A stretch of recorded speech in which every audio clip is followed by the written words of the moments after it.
Assalamualaikum warahmatullahi ta'ala wabarakatuh. Bismillahirrahmanirrahim. Alhamdulillahi rabbil alamin. Allahumma salli wa sallim ala sayyidina Muhammadin sahibil bushra salatan tubashiruna biha wa ahlana wa auladana wa jami'a masyayikhina wa muallimina wa talabatana wa talibatina min yaumina hadha ila yaumil akhirah. Bismillahi ma sya'allah ma kana min ni'matin faminallah. Bismillahi ma sya'allah la hawla wa la quwata illa billahil aliyyil azim. Qala rabbi shrah li sadri wa yassir li amri wahlul 'uqdatam min lisani yafqahu qawli, amma ba'du. Hadratal mukarramin, para kiai, para masyayikh, wabil khusus Al-Mukarram Kiai Haji Ahmad Hanif, sarjana psikologi, pengasuh pondok pesantren Al-Islah Besuki Situbondo, dan juga yang kami hormati pengurus Majelis Zikir dan Salawat Kanzul Barokah, kepada Al-Ustadz So'ib dan juga beserta pengurus yang lain yang kami hormati, pengurus PMII dari Universitas Islam Negeri Kiai Haji Ahmad Siddiq Jember,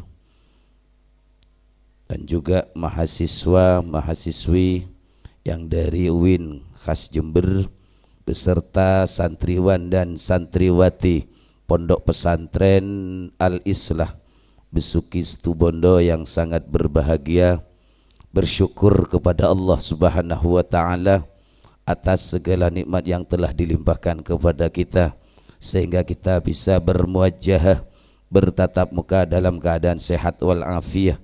Semuanya ini semata-mata karena maunah ridho dari Allah Subhanahu wa Ta'ala dalam satu acara, yaitu ngopi ngaji santri rutinan malam minggu bersama Majelis Zikir dan Sholawat Kanzul Barokah Pondok Pesantren Al-Islah.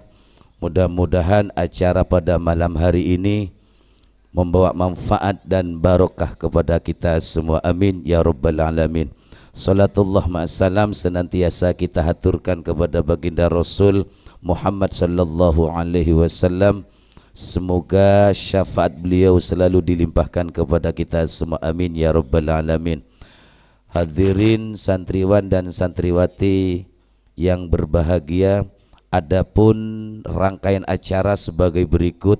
Yang pertama adalah pembukaan, dilanjutkan dengan sambutan dari pengasuh Pondok Pesantren Al-Islah, dilanjutkan dengan praktek khitobah yang akan disampaikan oleh mahasiswa Universitas Islam Negeri Kiai Haji Kiai Ahmad Siddiq Jember.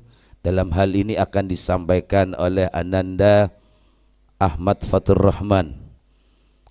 Dilanjutkan dengan dialog interaktif dan ditutup dengan doa. Santriwan dan santriwati yang berbahagia, lebih barokahnya marilah kita buka dengan pembacaan suratul Fatihah. Dalam hal ini akan dipimpin oleh Al-Ustadz Soib, kepada beliau dihaturkan. أشهد أن لا إله إلا الله وأشهد أن محمد رسول الله. الفاتحة لرضا الله إلى حضرة النبي المصطفى والمجتبى والمرتضى سيدنا محمد بن عبد الله صلى الله عليه وسلم وعلى آله وأزواجه وذريته وأهل بيته أجمعين، خصوصا ساداتنا وأئمتنا أبي بكر الصديق رضي الله عن سيدنا عمر بن الخطاب رضي الله عن سيدنا عثمان بن عفان رضي الله عنه سيدنا علي بن أبي طالب كرم الله وجهه. الفاتحة. أعوذ بالله من الشيطان الرجيم. بسم الله الرحمن الرحيم. الحمد لله رب العالمين الرحمن إياك نعبد وإياك نستعين اهدنا الصراط المستقيم صراط الذين أنعمت عليهم غير المغضوب عليهم ولا الضالين آمين. Terima kasih kami sampaikan, semoga pembacaan suratul Fatihah diijabah oleh Allah Subhanahu wa Ta'ala, amin ya rabbal alamin. Hadirin santriwan dan santriwati yang berbahagia, acara selanjutnya yaitu sambutan dari pengasuh Pondok Pesantren Al-Islah. Dalam hal ini akan disampaikan oleh Al-Mukarram Kiai Haji Ahmad Hanif, sarjana psikologi. Kepada beliau dihaturkan.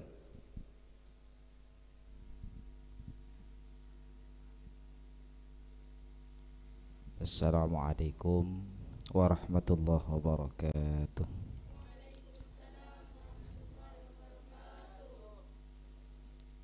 Hamdan wa syukran lillahi wa ala ni'amillah. La hawla wa la quwata illa billahil aliyyil azim. Ashhadu an la ilaha illallah wahdahu la syarika lah. Wa ashhadu anna Muhammadan abduhu wa rasuluhu la nabiyya ba'dah. Allahumma salli wa sallim wa barik ala sayyidina Muhammad wa ala alihi wa sahbihi wa mawalah. Qalu subhanaka la ilma lana illa ma 'allamtana innaka antal alimul hakim. Wa qala rabbi shrah li sadri wa yassir li amri wa hlul 'uqdatam min lisani yafqahu qawli, amma ba'du. Yang kami hormati dan kami muliakan kepada segenap jajaran pengasuh Pondok Pesantren Al-Islah, segenap jajaran pengurus Majelis Zikir dan Sholawat Kanzul Barokah, tidak lupa pula kepada rombongan dari UIN Khas Jember. Sini dari pengurus PMII dan juga rekan-rekan mahasiswa dari UIN Khas Jember yang alhamdulillah pada malam hari ini kita berkumpul dan segenap para santri, santriwan, santriwati yang kami cinta dan sayangi. Alhamdulillah, puji syukur ke Allah Subhanahu wa taala bahwa pada malam hari ini kita diberikan kesehatan dan kesempatan untuk bertatap muka dalam bingkai acara yang bertajuk ngopi ngaji dan ngopi ngaji santri. Ngopi ngaji santri, di mana pada malam hari ini kita kedatangan rekan-rekan mahasiswa dari UIN Khas Jember untuk bersilaturahim dan juga untuk melaksanakan tugas praktek khitobah sebagaimana yang sudah diagendakan oleh pihak Sivitas Perguruan Tinggi, terutama di Fakultas Dakwah. Fakultas Dakwah, alhamdulillah pada malam hari ini kita akan bersama-sama mengikuti rentetan acara yang mana rekan-rekan kita dari mahasiswa ini sebelumnya kami ucapkan selamat datang, ahlan wa sahlan bi hudurikum. Saya bangga, saya senang atas kedatangan dan kehadiran juga sekaligus silaturahim dari kalian semua, dari rekan-rekan semua, karena ini merupakan salah satu cara kita sebagai generasi Islam, generasi muda Islam, untuk melanjutkan apa yang sudah diajarkan oleh Nabi Yuna Muhammad sallallahu alaihi wasallam. Bagaimana Islam bisa tersebar juga dengan adanya agenda dakwah kepada umat-umatnya. Nah, di sini para rekan-rekan semua menyelenggarakan acara ini dalam rangka untuk menyambung tongkat estafet apa yang sudah dilakukan oleh Rasulullah, yang dilakukan oleh para ulama salafun saleh, sehingga Islam ke depan khususnya akan terus jaya di bawah pimpinan para generasi-generasi muda, sebagaimana pepatah dari para ulama-ulama terkemuka, syubbanul yaum rijalul ghad, pemuda pada saat ini maka akan menjadi calon pemimpin di masa yang akan datang. Artinya ketika apa yang dilakukan oleh para pemuda-pemuda ini adalah kebanyakan dari sesuatu hal yang positif, maka itu adalah satu tanda dan ciri-ciri para pemuda-pemuda tersebut akan menjadi cikal bakal para pemimpin-pemimpin yang ada di bangsa dan negara kita tercinta ini. Sekali lagi saya hanya akan berpesan kepada rekan-rekan mahasiswa bahwa dakwah itu merupakan satu metode agar apa yang kita sampaikan itu benar-benar bisa diterima oleh masyarakat, terutama dalam hal izzul Islam wal muslimin, menjaga kejayaan Islam dan menjaga kejayaan kaum muslimin. Tetapi dakwah haruslah pula diikuti dengan hikmah. Dakwah haruslah pula diikuti dengan teladan atau uswah, sebagaimana Allah Subhanahu wa taala dawuh di dalam Al-Qur'an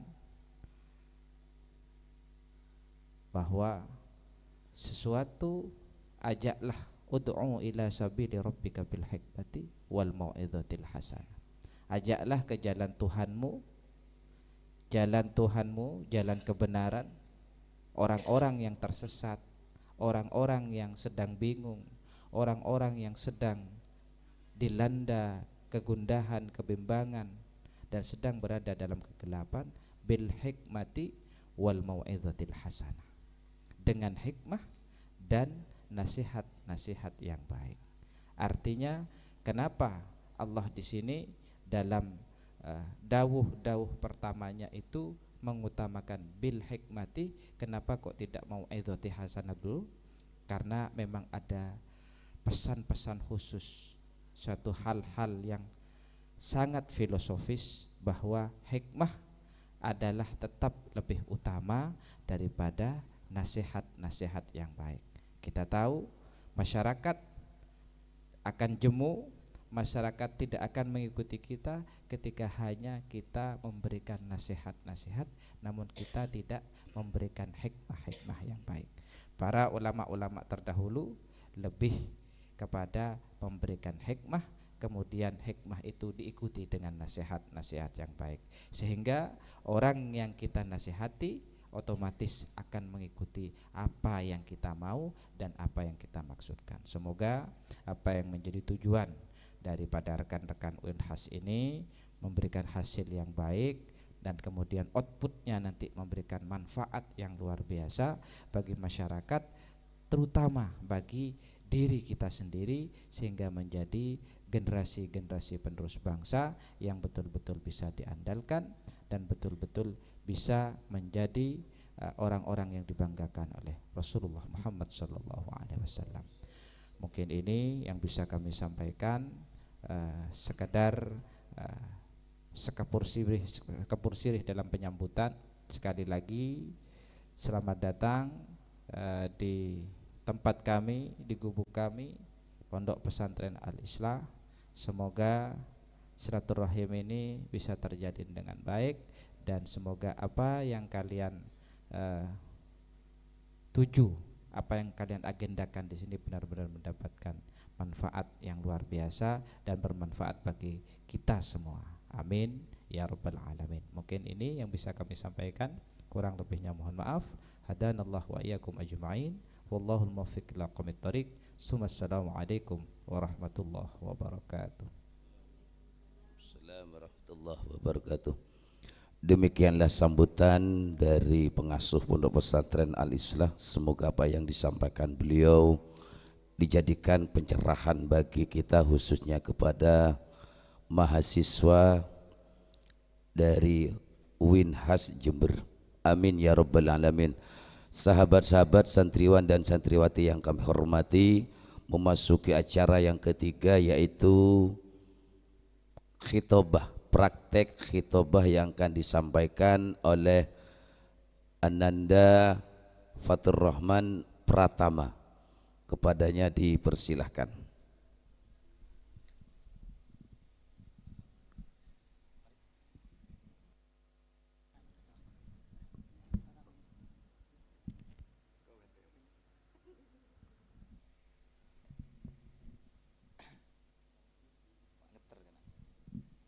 Assalamualaikum warahmatullahi wabarakatuh.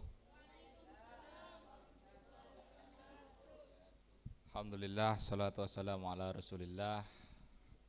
Qalu subhanaka la ilma lana illa ma 'allamtana innaka antal alimul hakim. Al-ayah. Amma ba'du. Yang saya hormati Rektor Universitas Kiai Haji Ahmad Siddiq Jember, Profesor Hebni, dan jajaran Sivitas Akademika. Yang saya hormati Bapak Dr. Minan Jauhari, Esos IMSI, selaku pengampu atau dosen pengampu mata kuliah retorika dan teknik khitobah, sekaligus Wakil Rektor 3 Fakultas Dakwah UIN Khas Jember. Yang kita hormati bersama Kiai Haji Ahmad Hanif Maki, SPSI, selaku pengasuh dan juga pimpinan dari Majelis Zikir dan Sholawat Kanzul Barokah. Tak lupa para pengurus dan santriwan santriwati serta hadirin yang berbahagia. Pertama-tama saya ucapkan terima kasih kepada jajaran pengurus serta hadirin sekalian karena sudah memberikan kami kesempatan dan waktu untuk melaksanakan kewajiban kami dari dosen, yakni melakukan teknik atau praktik khitobah, yang dimana itu merupakan suatu mata kuliah yang wajib di Fakultas Dakwah UIN Khas Jember.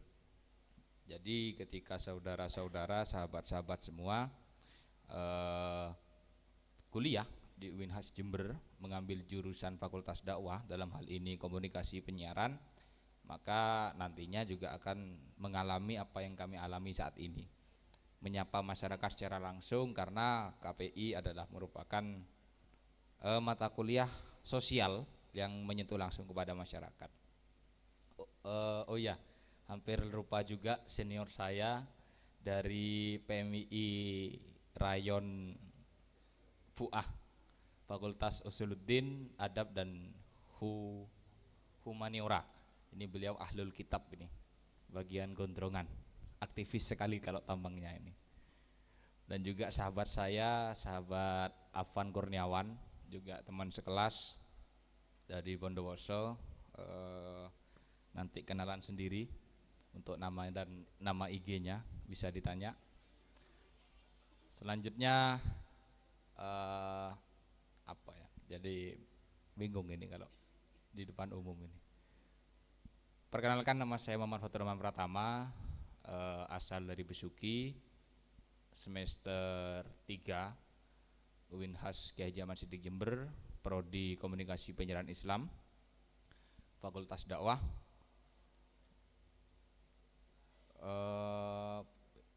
Jadi grogi ini.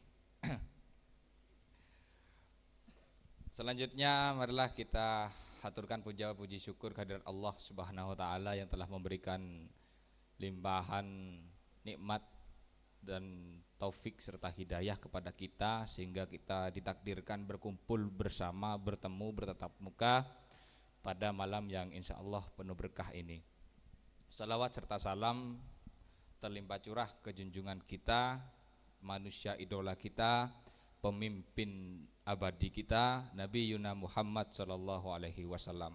Semoga kelak kita di akhir zaman kita diakui sebagai umatnya, karena tujuan kita dalam bersolawat, tujuan kita dalam menjalani syariat-syariat, selain bertakwa kepada Allah, selain mengakui bahwa keesaan Allah, dalam menjalani itu semua kita hanya berharap setetes cahaya dari Sang Maha Cahaya. Tidak panjang yang akan saya sampaikan karena juga dari dosen sebetulnya nggak usah panjang-panjang. Pemuda itu adalah benih unggul yang sebetulnya menjadi potensi bagi agama dan juga bangsa. Mengapa demikian? Karena pemuda itu gampang untuk dibentuk sebagaimana wadah yang ia terima. Ada seorang filsuf atau seorang filsafat, ahli filsafat berkata bahwa pemuda ini adalah sebuah air yang dimana ia akan mengikuti dari wadah yang akan ia tempati. Manakala seorang pemuda atau yang biasa dikenal dengan Gen Z ya, Gen Z ini usia 17 sampai 20, mereka kalau ditaruh di tempat yang baik maka akan menjadi baik pula. Namun sebaliknya ketika pemuda ditaruh di tempat mabuk, ditaruh di tempat balap liar, maka ia akan menjadi seorang pemabuk dan balap liar. Nah, di sini mencerminkan bahwa pemuda adalah pondasi yang gampang untuk dicetak sebagai gambaran bangsa dan agama di masa depan. Subbanul yaum rijalul ghad. Pemuda hari ini adalah calon pemimpin. Artinya apa? Pemuda di hari ini, kalian saudara-saudara, sahabat-sahabat sekalian, adalah calon-calon penerus dari agama dan juga bangsa. Kenapa saya katakan agama dan bangsa? Karena dalam Nahdlatul Ulama diajarkan hubbul waton minal iman, cinta tanah air sebagian dari iman. Kalau hanya soal agama tapi dia tidak mengakui kebangsaannya, keindonesiaannya, maka kata Mbah Hashim dalam narasi perang sabilillah atau di Konon Azasi juga di perang fisabilillah itu resolusi jihad mengatakan bahwa kalau NU tidak NKRI maka bukan NU. NU, santri-santri NU harus berani mengorbankan jiwa raga untuk bangsa dan negara. Ini dikuatkan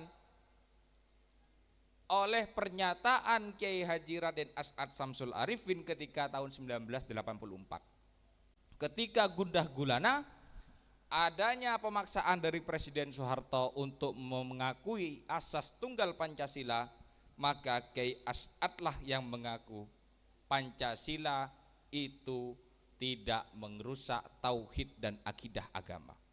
Ada suatu cerita para sahabat yang cukup menarik. Saya mendapat cerita ini dari Gus Yahya ketika itu menyimak ceramah beliau. Pada krisis Pancasila, disebut masa krisis Pancasila karena ketika itu masih riuh gundah gulana Pancasila sebagai doktrin ajaran di Indonesia. Ada 3 pemuda di tahun 84, Gus Mus, Gus Dur, dan juga Gus Solah kalau tidak keliru, adik dari Allahyarham Gus Dur. Ketika itu Gus Mus sowan kepada Kiai As'ad. Kalau kata bahasanya Gus Yahya, Gus Mus matur kepada Kiai As'ad, gimana ini Kiai? Apakah kita harus menerima asas tunggal Pancasila yang dipaksakan oleh Presiden Soeharto? Sedangkan ini tidak mencerminkan nilai Islam. Kata Gusmus. Jawaban Kiai As'ad gimana? Loh, kalau ini tidak sesuai dengan ajaran Islam, ngapain saya mendukung dari awal? Bukan karena saya dekat pada Soeharto, tapi Pancasila dari yang pertama sudah mengajarkan Allahu Ahad, ketuhanan yang Maha Esa. Dalam segi filsafat, ketuhanan yang Maha Esa dalam filsafat Islam yang dinyatakan oleh Al-Ghazali, bahwa ketika kita mengakui Tuhan itu Esa, Tuhan itu besar, karena zaman Al-Ghazali tidak ada ketuhanan yang Maha Esa, tidak ada persatuan Indonesia. Kita sudah mengaku bahwa Allahu Ahad, tauhid sudah diajarkan. Tauhid mengajarkan keesaan Allah. Dari itu Kiai As'ad bertanya kepada Gusmus, kamu mau nanggung kalau orang-orang Indonesia, orang-orang NU dibabi buta oleh rezim Orde Baru? Lalu Gusmus dengan semangatnya bertanya, ceritanya mau nyekak balik Allah yarham Kiai As'ad. Loh, kalau begini Kiai, kalau misal Pancasila diterima sebagai asas tunggal kepada NU, siapa yang mau bertanggung jawab? Dengan tegas Kiai As'ad mengatakan, saya akan mempertanggungjawabkan Pancasila kepada masyarakat dan Allah. Dari sana kita belajar bahwa para muassis Nahdlatul Ulama mengajarkan kepada kita wajib hukumnya untuk membela tanah air. Lalu bagaimana dengan generasi saat ini yang sudah kemasukan globalisasi, sudah tercemar oleh globalisasi dengan masuknya HP-HP gepeng ke tangan para sahabat-sahabat sekalian? Bagaimana cara memfilternya? Disinilah tugas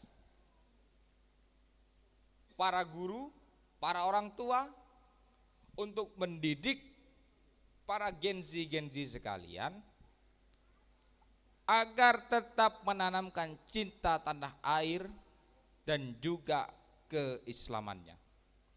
Oh, berarti dilarang kita menyukai film-film Korea? Oh, berarti kita dilarang menyukai film-film India? Tidak melarang. Kan ada hadis, manakala mengikuti suatu kaum, menyerupai suatu kaum, maka kamu akan masuk dalam kaum tersebut. Loh, kita hanya menyukai kok. Apa salahnya seorang laki-laki menyukai perempuan? Apa salahnya saya menyukai sepeda? Apa salahnya saya menyukai misalkan artis yang non muslim? Gak ada salahnya. Asalkan saya tidak login, ya bahasanya apa, login ya. Asalkan kita tidak login dengan kepercayaan mereka. Lakum dinukum waliyadin. Nguncan Madura, nah ini mohon maaf Pak dosennya pakai Madura Pak. Kamu baan kongkok, ente anak-anak, lo gue. Itu sesimpel itu Islam. Islam sangat simpel. Jadi pemudanya tidak dipaksa untuk ketinggalan zaman. Kata Sayyidina Ali, didiklah anakmu sesuai dengan perkembangan zamannya. Kalau zamannya sudah gadget, masa iya masih mau harus pakai buku? Kalau sudah zamannya gadget, masa iya harus ke perpustakaan? Kalau sudah zamannya gadget, masa iya kita masih ujian pakai kertas? Namun problemnya, para sahabat-sahabat Gen Z ini kadang meler, memanfaatkan teknologi yang sudah diberikan oleh lembaga pendidikan ataupun oleh pesantren, karena ada beberapa pesantren yang mengajarkan saat sekolah menggunakan ada tablet, fasilitas tablet, komputer. Ini disalahgunakan. Mentang-mentang di pondok nggak dikasih HP, ketika ada pelajaran komputer dibelah dua layar komputernya. Buka Chrome, buka WA. Keburu sehingga pernah ayang. Kenapa demikian? Karena pengalaman dulu, pengalaman pribadi. Karena kalau belum pengalaman kan nggak boleh disampaikan. Ini karena sudah pengalaman pribadi. Jangankan itu saudara-saudara, Di HP saja sudah bisa belah layar. Belah layar 2 masih ada gelembung jendela. Ada 3, WA saja bisa dibagi 3 kok. WA saja bisa ada 3 kok, kenapa pacaran enggak? Iya. Ini kalau masalah hubungan percintaan ngakak ini ya. Nah, dari sana urgensi pendidikan kepada pemuda sangatlah penting untuk dibentuk. Kita ini bukan krisis membaca tapi krisis kepercayaan. Pemuda Indonesia minat bacanya bukan rendah. Minat baca Indonesia itu tinggi. Contoh, kalau ada yang mengatakan minat baca Indonesia rendah, sekarang saya tanya kepada sahabat, kepada rekan-rekan, para hadirin yang saya hormati sekalian. Kalau ada pesan WA, saya kasih contoh. Kalau ada pesan WA, saudara-saudara hadirin sekalian langsung dibaca atau enggak? Minimal kan dilihat siapa yang mengirim. Oh, bukan prioritas. Ya. Gimana buaya? Wah, kok buaya? Tergantung prioritas. Kan kita langsung ketika ada notif langsung dibalik HP. Itu menandakan minat baca kita tinggi, tapi daya membaca kita rendah. Ini harus dipahami dulu. Minat membaca kita tinggi, tapi daya membaca kita rendah. Kita gampang menerima kabar, tapi susah memahami kabar. Contoh, ada berita kecelakaan di TikTok. Ya, karena ini gen T semua ini, ya. Gen S scroll, ya, scroll sampai tidur. Ketika saudara-saudara semua melihat berita tabrakan, pasti langsung innalillahi wa inna ilaihi raji'un, komen atau enggak share. Padahal di FYP enggak ada tanggalnya. Ketika ditelusuri, itu sudah 2-3 tahun yang lalu. Setelah menimbulkan keresahan di masyarakat, sudah gaduh di masyarakat, yang menyebarkan baru sadar, oh ini berita sudah 3 tahun lalu. Misalkan berita kecelakaan di depan Veva Residen di daerah Kota Timur, ada kecelakaan di sana, baru muncul di FYP hari ini, disebar. Kecelakaan tadi pagi di depan Veva antara truk JNT dengan Elep. Berbondong-bondong masa ke sana. Setelah beredarnya video, berbondong-bondong nyampe ke sana, tiba-tiba ada orang jual pecel. Bah, kamu pun orang yang tabrakan. Lalu yang muncul bertanya, loh, Sopung dari mana infonya? Dari HP. Oh, itu sudah berita 2 bulan yang lalu. Di situ yang harus kita edukasi bersama, bahwa kita itu harus jadi pemuda yang bukan gampang menerima lalu menyebar, tetapi mudah menerima dan lalu dicerna. Kalau makan bakso cek langsung bungkol, peleden, posang nyari ST. Harus dikunyah dengan halus, dikunyah dengan banyak sehingga halus agar enak untuk dicerna. Gak bisa kita menerima suatu informasi moro-moro segini langsung dimakan. Apalagi dalam kontestasi tahun-tahun politik, banyak isu yang mungkin hoax, mungkin juga tidak. Semisal ada salah satu calon dituduh korupsi sekian, kenyataannya tidak. Di sanalah peran generasi muda untuk menjaga persatuan bangsa. Dengan apa? Menghentikan berita-berita bohong yang tersebar. Selain itu, apa pengaruh pemuda dalam membangun agama? Agama ini selamanya tidak akan berubah dalam syariat. Tidak akan pernah berubah. Ketika sholat dari dulu maghrib 3 rakaat, maka sampai kiamat maghrib tetap 3 rakaat. Kalau nambah 4 rakaat berarti kurang tobuk. Cuman cara kita menyampaikan untuk sholat, cara kita mengajak orang untuk melaksanakan fatsal 5, kalau kata Gusmus fatsal 5 rukun Islam, kita sekarang tidak bisa mengajak ben munta abojeng kafir, ben munta apa sah kafir. Kamu kalau tidak bayar zakat kafir. Kita tidak bisa, sahabat-sahabat sekalian. Kita sudah berada di masa yang dimana orang itu cerdas semua dan memiliki sentimen human sentiment yang tinggi. Manusia yang memiliki sentimen tinggi. Jangankan itu, ketika misalkan sahabat Afan punya pacar, misal punya pacar, lalu sahabat Afan lihat pacarnya dibonceng cowok lain, malah saya ngucap, pengalaman, melihat pacarnya dilihat agak melihat pacarnya digonceng orang lain. Otomatis kalau orang yang bersubu pendek berpikir tabeng pokol. Tapi kalau orang yang punya positive thinking, mohon bahasan, tidak negative thinking, bahkan overthinking, kan pasti ekendare lu.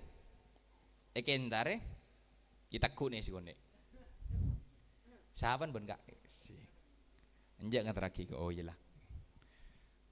Ini menunjukkan bahwa ketika kita ada masalah, ada perseteruan di sana, kita meluruskan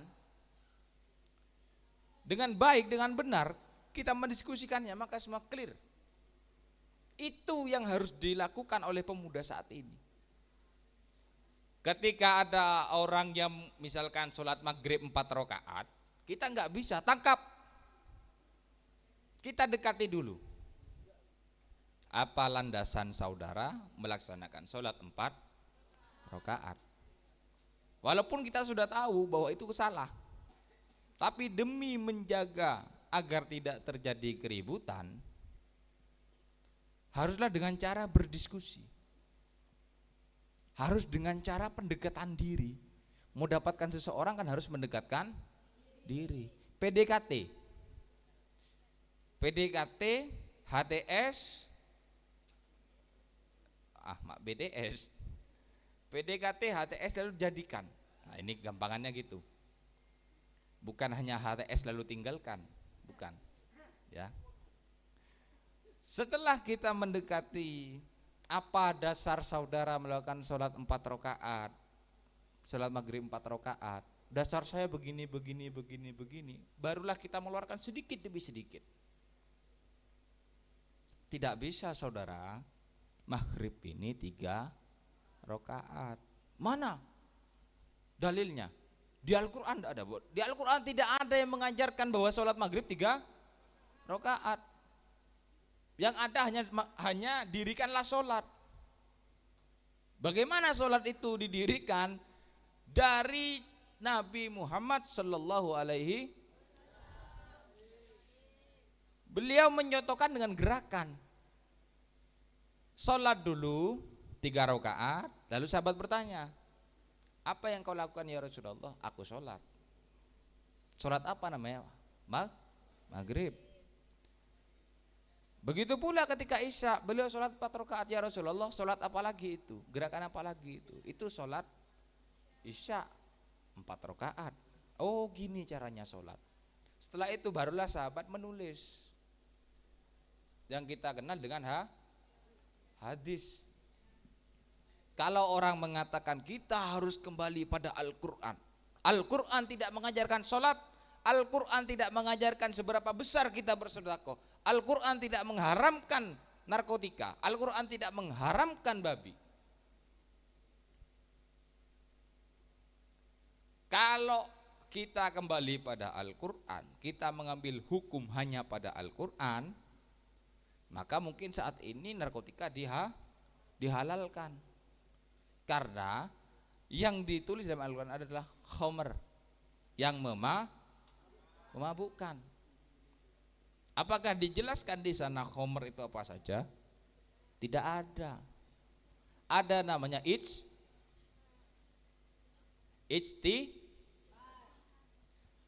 di sana ada bahsul masail yang merumuskan permasalahan-permasalahan hingga memunculkan suatu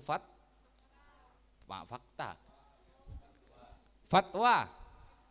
Dari fakta di lapangan dibawa ke bahsul masail menghasilkan fatwa. Simpelnya begitu.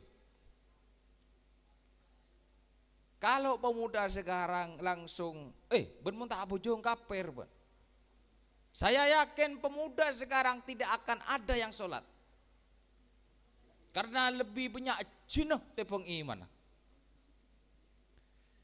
Kalau mereka sudah biasa main TikTok, langsung pengo suruh abojeng, mutai pale. Gak usah itu. Sekarang gini, contoh kalau pemuda sekarang keras kepala ya. Kalau kita harus mendekati pemuda dengan cinta. Kalau cinta yakin saya paham semua ini. Saudara dan sahabat semua punya pacar, umpama, ya punya pacar. Oh masih mencari.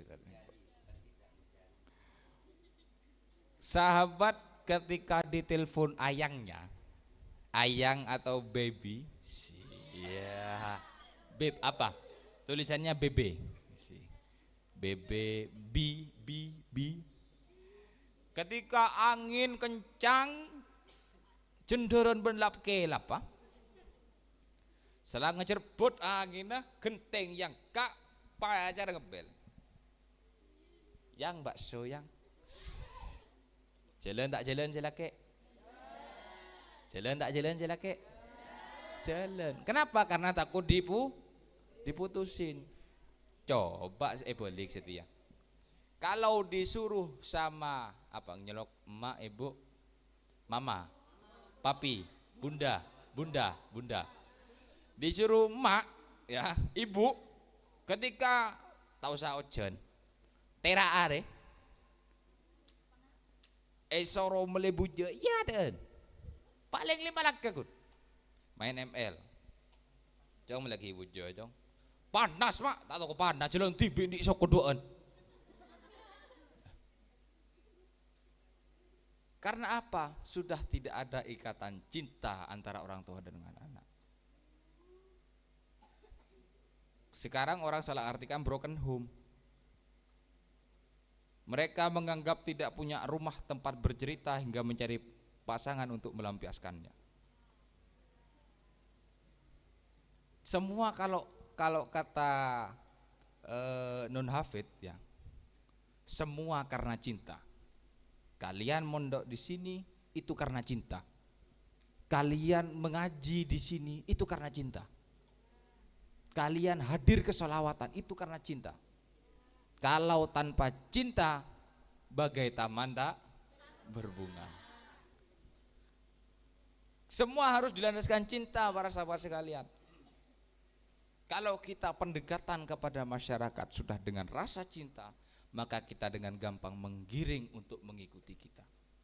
Jangan sekali-kali memaksa orang untuk sama persepsi dengan kita. Karena kita semua tidak sama. Isi kepala saya dengan sahabat itu berbeda. Mungkin di dalam kepala saya ada bakso, di kepala sahabat ada nasi goreng, di kepala rekan saya ada es campur. Apakah bisa disatukan? Tidak bisa. Bagaimana caranya? Kita harus menyatukan persepsi. Saya beri contoh cita laku, cita melulu sih masuk kan? Kalau kita sudah satu persepsi, maka tidak ada kata untuk kita mengakhiri. Kalau kita sudah menyatukan frekuensi, maka yakinlah para sahabat-sahabat santri yang saya cintai, kalau kalian sudah membangun satu frekuensi dengan pasangan, pastilah itu akan menjadi istri. Karena kuncinya harus saling melengkapi. bukan saling untuk mengajukan ego diri. Di masyarakat kurangnya apa sih? Misalkan di masyarakat kurang dakwah dengan YouTube, maka tugas pemuda generasi Gen Z harus berceramah dengan YouTube. Banyak sekarang para dai muda, ada siapaan tuh ya? Ada Habib Zaidan, ada Hafid Ahkam, ada siapa lagi dai muda itu? Gus Ikdam, degengannya pusat. Itu memanfaatkan suatu digitalisasi yang bagus untuk menggiring kaula muda mengikuti apa yang ia sampaikan.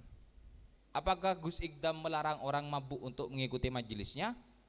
Tidak. Apakah Gus Ikdam melarang seorang yang menggunakan celana pendek hadiri majelisnya? Tidak.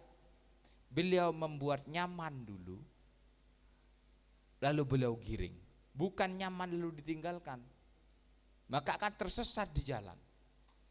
Kalau orang sudah dibuat nyaman lalu ditinggalkan, maka ia akan berbuat tanpa arah yang bisa membahayakan. Di sanalah muncul para buaya-buaya biasanya, karena tidak diberi kepastian. Karena lebih pengalaman saudara. Maka dari itu saudara-saudara sekalian, sahabat-sahabat sekalian, pentingnya kita berdakwah dengan cinta kepada generasi Z. Bukan cinta dalam tanda kutip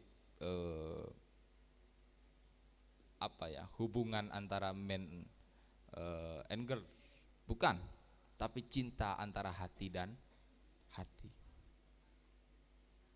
Ketika sudah para Gen Z diberi naungan wadah yang bagus, semisal dengan acara yang ada pada malam hari ini, ngopi ngaji santri, maka kita dengan leluasa menyampaikan.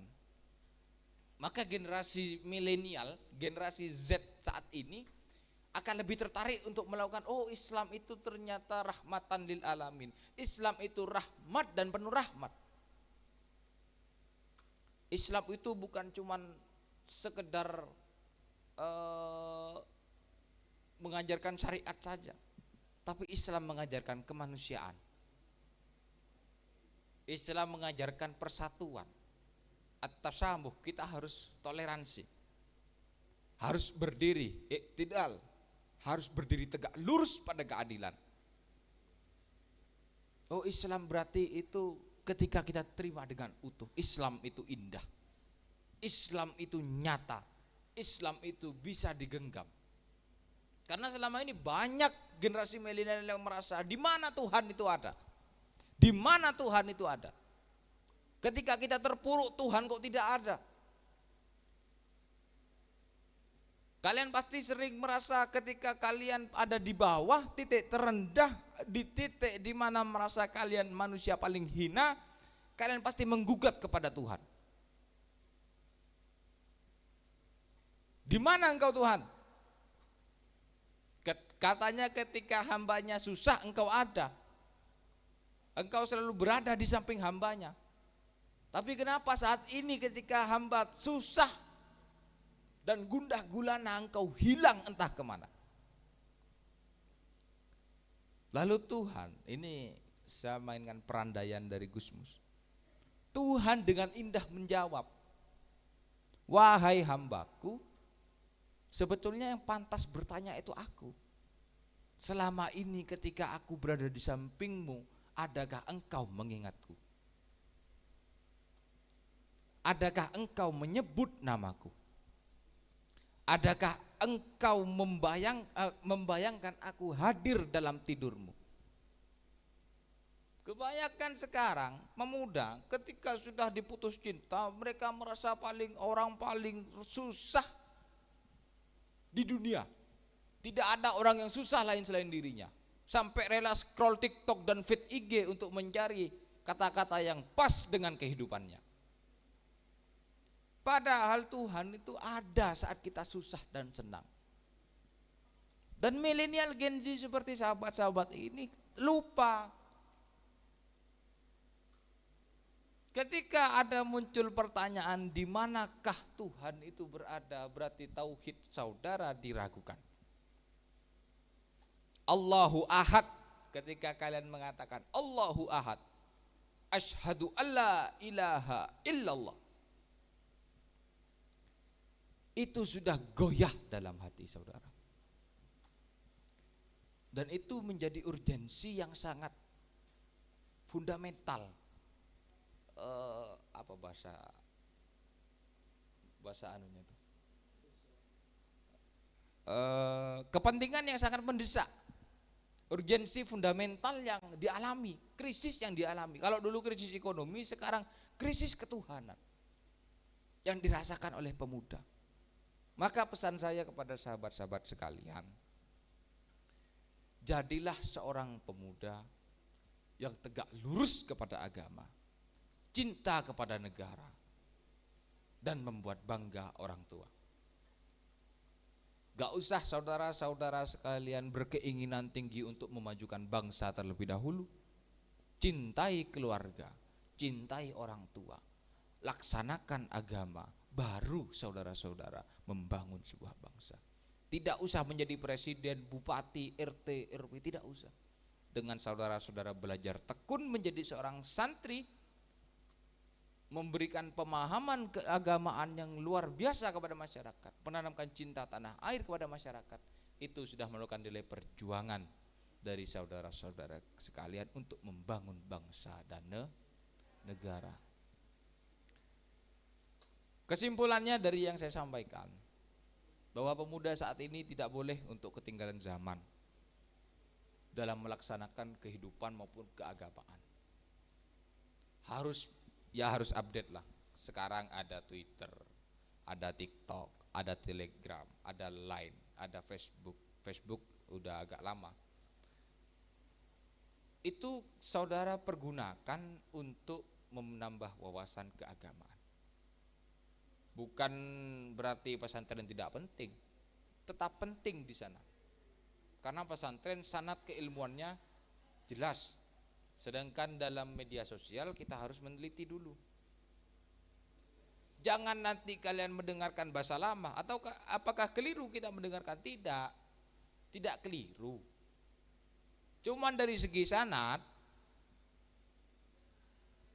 kalau kata Gus Yahya, kelek sanadnya belok, kalau sanadnya biluk, tinggalkan. Ambil kalak ros-loros. Semisal di sini pengasuh Lora Hanif Maki berguru pada Lirboyo. Lirboyo itu adalah Mbah Karim, yang dimana itu merupakan ulama besar Nusantara. Karangan kitabnya Saabrek, Benyak, itu sanadnya jelas. Jangan berguru pada yang tidak jelas. Kesimpulan yang terakhir adalah cara kita berdakwah saat ini tidak boleh meniru cara-cara yang sudah terdahulu. Harus menggunakan pendekatan dari hati ke hati. Harus menggunakan tutur kata yang baik dalam menyampaikan sesuatu. Mungkin itu dari saya. Pengalengan siap. Mungkin itu dari saya. Kurang lebihnya mohon maaf. Nanti mungkin bisa dilanjut dialog interaktif.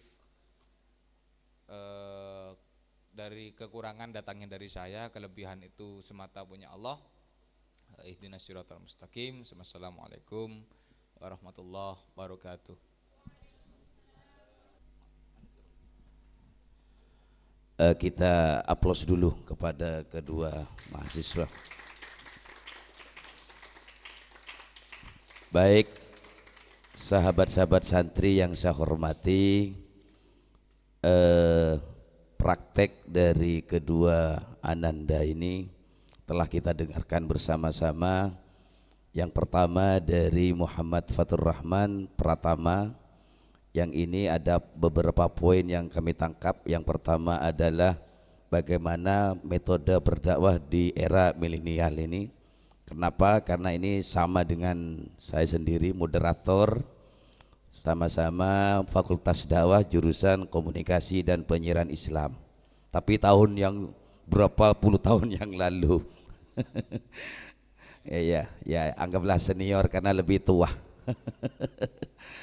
Terus yang kedua yaitu terkait dengan 4 pilar kebangsaan. Yang pertama kita mengenal bagaimana Pancasila dan juga NKRI, Bhinneka Tunggal Ika, dan juga Undang-Undang Dasar 1945. Terus yang ketiga, bagaimana peran pemuda dalam mengisi kemerdekaan. Ini yang telah banyak disampaikan oleh Mas Fatur. Terus untuk yang kedua, Ananda Afan Kurniawan terkait dengan masalah ibadah Ramadan, kewajiban dan keutamaan dalam melaksanakan puasa di bulan Ramadan. Baik, sahabat-sahabat yang saya hormati, untuk yang sesi selanjutnya yaitu tanya jawab. Untuk termin pertama penanya yang santriwati 1 orang, santriwan 1 orang. Dipersilahkan.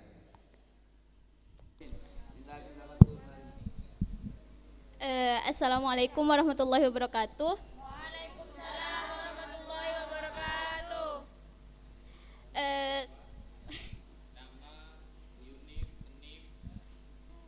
Perkenalkan, nama saya Dila. Saya ingin bertanya sama Mas Fatur. Tadi kan menyinggung tentang peran orang tua dan peran pendidik untuk mendidik generasi Z. Menurut Anda, apakah sekarang peran orang tua dan peran pendidik itu sudah maksimal atau belum? Kalau belum maksimal, gimana solusinya? Kalau sudah maksimal, bagaimana bukti dan hasilnya? Terima kasih. Langsung dijawab oleh Mas Fatur.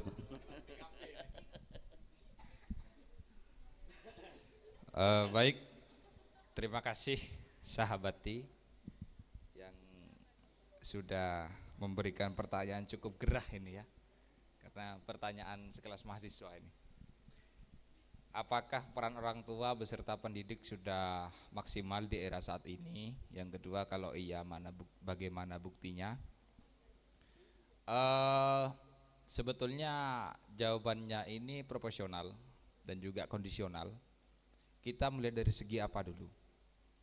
Kalau kita melihat dari segi yang gagal, maka saya katakan masih banyak yang gagal, masih belum maksimal dalam membentuk atau membimbing dari Gen Z sendiri dalam berkembang. Contohnya misalkan kita tidak usah jauh-jauh, mohon maaf, di pedesaan masih kita sering dengar tentang pernikahan dini. Ini kita dialog akademis ya, dalam konteks akademisi, bahwa itu merupakan suatu didikan yang belum maksimal dari orang tua, karena mereka hanya beranggap bahwa ketika orang sudah usia 16 qadul kabin, harus menikah, harus segera menikah, harus mempunyai keturunan. Mereka tidak memikirkan bagaimana jangka panjang kehidupan putra-putrinya. Mereka tidak berpikir panjang bagaimana pendidikan putra-putrinya. Lala cokop jong, bing, SMP boy. Sudah cukup SMP saja, kalau ujung-ujungnya hanya di dapur. Ini merupakan persepsi yang saat ini menjadi bumerang dari segi akademisi, dari segi pendidik, berdampak kepada pendidik. Karena apa? Ketika pendidik membangun moral Gen Z mulai dari SMA, membangun moral agar ayo kita mengejar cita-cita setinggi mungkin, kita mengenyam pendidikan setinggi mungkin agar kita mendapatkan apa yang kita inginkan, dipatahkan oleh orang tuanya. Orang tuanya mengatakan, sudahlah, enggak usah kuliah, sudahlah, enggak usah SMA, toh nanti juga ngocek bebeng, toh nanti nguan sape, toh nanti ngarek. Nah, ini juga menjadi ketimpangan manakala pendidik dengan susah payah membangun moral, memperbaiki moral dari Gen Z ini dalam konteks pendidikan. Saya berikan contoh dalam konteks pendidikan. Untuk menggapai keinginannya setinggi mungkin. Nah, bagaimana kegagalan pendidik dalam membentuk karakter seorang pemuda, seorang Gen Z? Sering kita mohon maaf sebelumnya, kita melihat kurikulum yang saat ini berjalan, kurikulum yang katanya merdeka. Sekali lagi ini dalam konteks akademis dan aktivis ya, kita pembahasannya. Apakah itu proporsional? Saya katakan tidak. Di sana saya katakan guru hanya gaji buta saja. Guru tidak melaksanakan tugasnya dengan maksimal. Guru mendidik agar siswanya mengetahui apa yang tidak ia ketahui. Bukan hanya mengajarkan teori lalu dilepas di lapangan. Andaikan di Indonesia menganut kurikulum pendidikan di USA, di Amerika, maka saya yakin Gen Z Indonesia sudah berpikiran seperti Amerika. Bagaimana Amerika melepas karakter dari siswa dan mahasiswanya? Mereka memfokuskan siswa dan mahasiswanya berkembang sesuai dengan keahlian yang dimilikinya. Tidak memaksa. Sekarang banyak orang tua yang memarahi siswa dan mahasiswa atau anak-anaknya karena matematikanya rendah. Mereka tidak melihat nilai agama dan kewarganegaraannya tinggi. Seakan-akan kelulusan nilai itu menjadi standar bahwa kalian akan diterima kerja. Berapa banyak sih S1 yang nganggur? Berapa banyak sih profesor doktor yang tidak ngajar? Banyak saudara-saudara. Itu kalau dari segi kegagalan. Masih ada ketimpangan di sana. Sama-sama menjadi bumerang. Ketika pendidik membangun pondasi tinggi, orang tua memangkas habis pondasinya. Ketika orang tua membangun karakter yang kamu harus ikut kepada guru, kamu harus takdim kepada guru. Lah gurunya mencontohkan hanya hal-hal yang mungkin tidak perlu diajari di sekolah dan gak penting untuk diajarkan. Contoh mahasiswa ini pasti mengalami, dosen datang yuk presentasi. Saya katakan 80% saudara-saudara kuliah nanti itu presentasi. Presentasi makalah revisi. Presentasi makalah revisi. Dosen kita minta revisi, shred, buang. Tanpa mengajarkan ini seharusnya begini mas. Saudara harusnya begini. Itu kan tupoksi dari Tridharma perguruan tinggi. Mengajarkan dengan sepenuh hati dan mengajarkan budi pekerti. Wong dosennya aja kita, mohon maaf Pak dosen ya, kita minta revisi, kita minta makalah, ngajukan makalah, coret, buang. Di mana moral yang diajarkan? Berarti kan selama ini sia-sia orang tua mengajarkan moral. Wah, cek dosen ngaruh Pak, kok ngerjaki ngari buang, tanpa bilang oh seharusnya gini nak. Gak. Sekarang tidak, bukan seperti itu. Mereka hanya mengandalkan saya sudah lebih dulu dari saudara. Saudara tahu apa? Kok mengajari saya? Kan seharusnya, oh ini hal baru yang perlu saya pelajari. Ayo kita belajar bersama. Tapi tidak, kita dipaksa menerima apa yang mereka terima dulu. Misalkan, kecuali ilmu eksat, 1+1 = 2. Itu nggak bisa dirubah selamanya. Tapi kalau fisika, biologi, tentang suatu hal penemuan, itu bahkan setiap menit itu berkembang. Itu dari segi kegagalan. Segi berhasilnya di mana? Orang tua saat ini sudah lebih berhasil menjalin komunikasi dengan putra-putrinya. Walaupun hanya sebatas chatting WA. Ya. Itu mempermudah orang tua untuk mengontrol bagaimana perkembangan diri kita. Semisal saya ada di Jember, orang tua saya di Besuki. Hampir setiap hari orang tua saya menanyakan lagi di mana, schedule-nya apa saja hari ini, acaranya di mana, dengan siapa, kepentingannya apa, sudah makan apa belum, bla bla bla bla. Itu menunjukkan bahwa orang tua masih sangat mengawasi anaknya di era saat ini. Keberhasilan dari segi pendidik itu bagaimana? Pendidik sudah berhasil membangun calon-calon generasi emas Indonesia di 2045. Contohnya, ini sisi plusnya dari kurikulum Merdeka. Ada tadi kalau saya sebutkan minusnya, ini sisi plusnya. Dengan mereka banyak melakukan praktik, mereka akan lebih tahu bagaimana kerasnya hidup di lapangan. Apalagi di politeknik. Mereka lebih banyak dilepas di lapangan, mereka mengerjakan sesuatu yang bahkan belum pernah mereka lakukan. Dosen berhasil mengajarkan, mendidik bahwa kita harus siap ditempa dimanapun kita berada. Ayo saya kasih kamu gembelengan dulu, kamu tak jadikan tempe penyet dulu, nanti kamu akan jadi rendang di masyarakat. Itu sisi positifnya, sisi keberhasilannya. Banyak sekarang S1 sudah menjadi narasumber di mana-mana.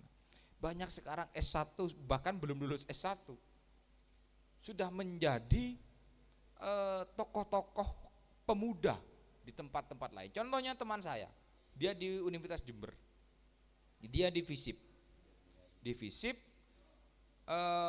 baru semester 3 sama dengan saya. Tapi sekarang dia sudah menjadi narasumber webinar di mana-mana. 1 jam dia dibayar 10 juta saat ini di usia 20 tahun. Dia termotivasi dari dosen pembimbing akademiknya bahwa kalau nyari uang tidak usah modal tenaga saat ini, saudara cukup mengodalkan banyak ilmu pengetahuan, mari saya bimbing saudara. Itu adalah karakter yang mulai ditanamkan. Nanti saudara ketika lulus, bukan zaman ini ndak usum ijazah saudara apa. Nanti akan saudara-saudara akan tiba di tahun 2045 yang dimana yang ditanya saudara bisa apa, bukan ijazah saudara apa. Percuma ijazah saudara itu S3, tetapi kalau hanya bisa duduk di meja saja, itu merupakan bukti keberhasilan dan kegagalan yang mungkin ya sama-sama kita rasakan saat ini, baik sebagai mahasiswa ataupun sebagai siswa. Mungkin itu yang bisa saya jelaskan. Ada tambahan dari senior mungkin? Monggo, senior gimana? Loh enggak, kita ini forum akademis saja. Senior mungkin ada tambahan? Ya dari audien mungkin ada sanggahan, tambahan, ada sanggahan dan tambahan ya. Mungkin mau disanggah, silakan. Kita buat forum ini hidup. Karena saudara sahabat-sahabat ini calon aktivis semua di IPNU IPP masih. Nanti lanjut di pergerakan-pergerakan. Silakan dari penanya ada sanggahan atau mati ini forum ini kalau tidak disanggah ini. Gimana? Dari santriwan, saya berikan satu kesempatan lagi sudah terakhir.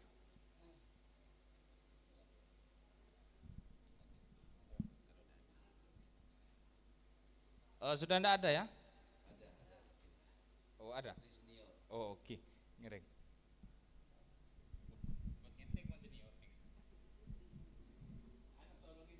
Mungkin ini memberikan masukan atau kritikan atau pertanyaan kepada santri senior, dipersilakan.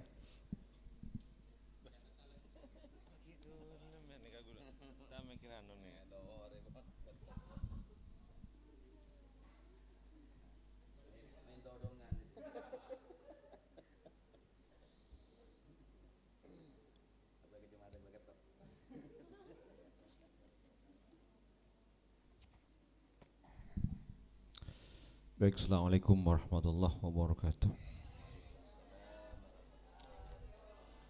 Nama saya Muhammad Su'aib dari Kalimas Besuki, salah satu pengabdi di Pondok Pesantren Al-Islah. Baik, yang saya tanyakan kepada anggap narasumber, sekarang itu banyak pendakwah dadakan, pendakwah dadakan, yang setelah kita telusuri mereka kebanyakan bukan lulusan pondok pesantren. Mereka hanya bejing ajar, bejing macah. Jelas kalau hanya bejing ajar, bejing macah, ilmu bertambah, barokah insyaallah tidak ada. Oleh karena itu, kami memohon, meminta kepada pemateri dan kawan-kawan semua yang ingin melanjutkan studi dakwah dan ingin berdakwah di masyarakat,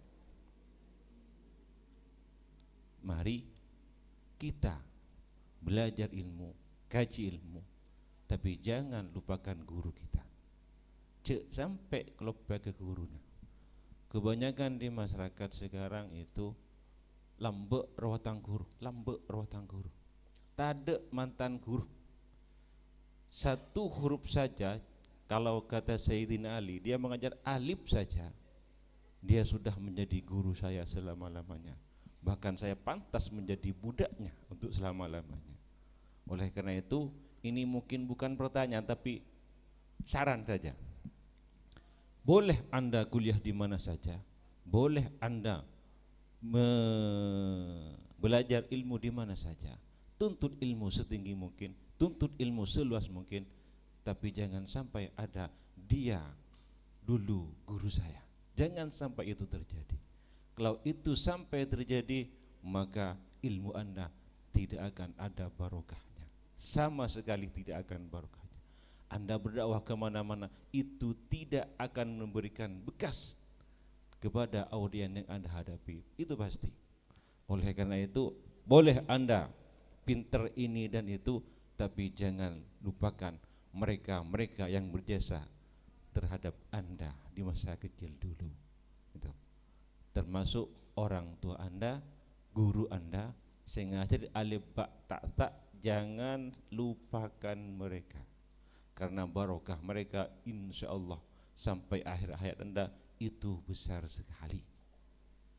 Itu saja saran dari saya. Mungkin ada tambahan dari senior kedua. Assalamualaikum warahmatullahi wabarakatuh. Assalamualaikum warahmatullahi wabarakatuh. Baik, santriwan dan santriwati yang saya hormati, lebih barokahnya pertemuan pada malam hari ini kita tutup dengan doa yang akan dipimpin oleh Al-Mukarram Al-Ustadz Muhammad Su'aib. Dihaturkan. Bismillahirrahmanirrahim. Ya fi ni'amahu wa yukafi mazidah. Ya Rabbana lakal hamdu kama yanbaghi li jalali wajhika wa 'azimi sultanik. Allahumma shalli ala sayyidina Muhammad wa sallim wa radiyallahu tabaraka wa ta'ala kulli sahabati rasul ajmain. Amin. Allahumma shalli ala sayyidina Muhammadin al-fatih lima ughliq wal khatim lima sabaqa nasiril haqqi bil haqq wal hadi ila siratikal mustaqim wa ala alihi haqqa qadri wa miqdarihi al-azim. Salatan taftahu lana biha babur ridha wat taysir wa tughliqu biha anna abwab asy-syarri wat ta'sir wa takunu lana biha waliyyan wa nasira. Anta waliyuna wa maulana fa ni'mal maula wa ni'man nasir. Allahumma salli salatan kamilatan wa sallim salaman taman ala sayyidina Muhammadin alladhi tanhallu bil uqad wa tanfariju bil kurab wa tuqda bil hawaij wa tunalu bil raghaib wa husnul khawatim wa tasqal ghamam bi wajhihil karim wa ala alihi wa sahbihi fi kulli lamhatin wa nafasin bi adadi kulli ma'lumin lak. Rabbana atina fid dunya hasanah wa fil akhirati hasanah wa qina adzaban nar. Subhana rabbika rabbil izzati amma yasifun wa salamun alal mursalin walhamdulillahi rabbil alamin. Al-Fatihah. Alhamdulillah Rabbil Alamin Ar-Rahmanir Rahim Maliki Yawmiddin Iyyaka na'budu wa iyyaka nasta'in Shiratal ladzina an'amta 'alaihim ghairil maghdubi 'alaihim waladdallin amin. Sahabat santriwan dan santriwati yang saya hormati, dengan doa maka berakhir pula segala rangkaian acara pada malam hari ini, yaitu ngaji santri bersama majelis zikir dan sholawat Kanzul Barokah. Saya selaku penata acara, manakala ada tutur kata yang kurang berkenan, kami mohon maaf yang sebesar-besarnya. Akhiran wallahu muwaffiq ila aqwamit thoriq. Wassalamualaikum warahmatullahi wabarakatuh.